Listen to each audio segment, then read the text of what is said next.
Florida Congressman, gubernatorial candidate Byron Donalds. Great to see you this morning, Congressman. So let's start with your state's crackdown on illegal immigrants driving these big rigs. State officials say it's about public safety. I know you criticized states like California for issuing these CDLs in the first place to illegal migrants. Can you elaborate on how Florida is now cracking down? Well, you said it at the top. It's our way stations, which are through the state of Florida. This is going to be a place where the citizenship and their ability to actually speak English and read our signs is going to be checked. And that's going to be critical. That's about safety for all of the citizens of Florida, 23 million citizens in our state, plus all of the tourists that are in our state. And so if you have a state like California that's going to issue these licenses illegally, I might add, they should not be getting these licenses at all. But if they're going to do that, flouting federal law, being a sanctuary state, then Florida has the responsibility to do everything it can to protect the citizens and the people who visit the state of Florida. And so I do commend Governor DeSantis and his team, the Attorney General James Uthmeier, Ag Commissioner Wilton Simpson, for stepping up to do everything that is necessary to protect Floridians and keep them safe on our roadways. Yeah, I mean, as someone who spends a lot of time on the highway, I got to wonder now, every time I see a semi, who's behind the wheel of it? Do they even understand what they're doing? The problem, though, is Article 4 of the Constitution requires states to honor the licenses of other states, which means if you're licensed to drive, married in one state, you are in all the states. I mean, do you worry that this action by Florida could get struck down by some activist federal judge? I mean, you're always concerned about some federal judge, but we have to do what's right. You can't just say, well, we might get sued, so you don't take the action. That's how you get weakness across the country, and that's how a state like California, with their idiocy, ends up spreading through all 50 states.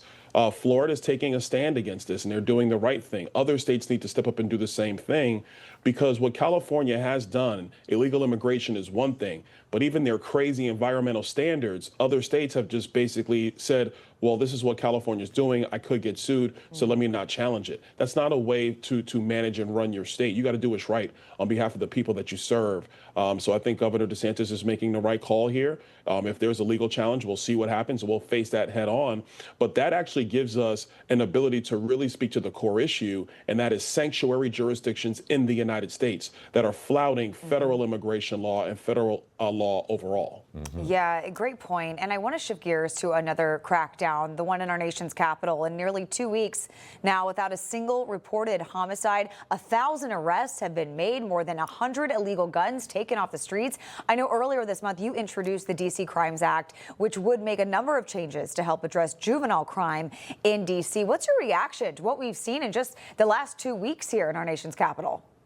It's been remarkable. This is what happens when you have a jurisdiction that is unsafe, like Washington, D.C., and you put boots on the ground. I grew up in New York City. I'm from Brooklyn, New York. It's actually somewhat similar to when Rudy Giuliani became mayor of New York City. And instead of having a lot of law enforcement being in the precincts, Rudy wanted to make sure, Mayor Giuliani wanted to make sure that officers were walking the beat. And when he did that in New York, you saw what the direct results were. Crime went down. We're seeing that in Washington, D.C.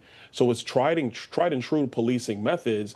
The sad thing here is that the president had to use the National Guard because the D.C. City Council and Mayor Bowser refused to do what was necessary to secure the nation's capital. So President Trump is stepping up and leading and doing what he said he would do on the campaign trail, and that's making sure that the nation's capital is safe for everybody. Yeah, good point. Yeah, Congressman, you know, obviously, in addition to serving in Congress, you're running for governor of Florida. And while the state may be ruby red and very pro-Trump MAGA, a lot of cities are still run by Democrats. You know, as governor, you know, could you see yourself stepping in, say, much like J.B. Pritzker won't, to deal with out-of-control crime if it was happening in one of your Florida cities? Absolutely, because you cannot have a peaceful society. You cannot have strong economies and strong communities if you don't have law and order. But also, let me say this, in Florida, if you notice, even in our blue cities, that's not an issue, because our sheriffs in every county of our state, they take law and order very seriously. And that's something that will continue when I'm the next governor of Florida. All right, Congressman Byron Donalds, thanks for joining us this morning. Thank you. Thank you. Information. Truth is freedom. is Newsmax. It's real news for real people.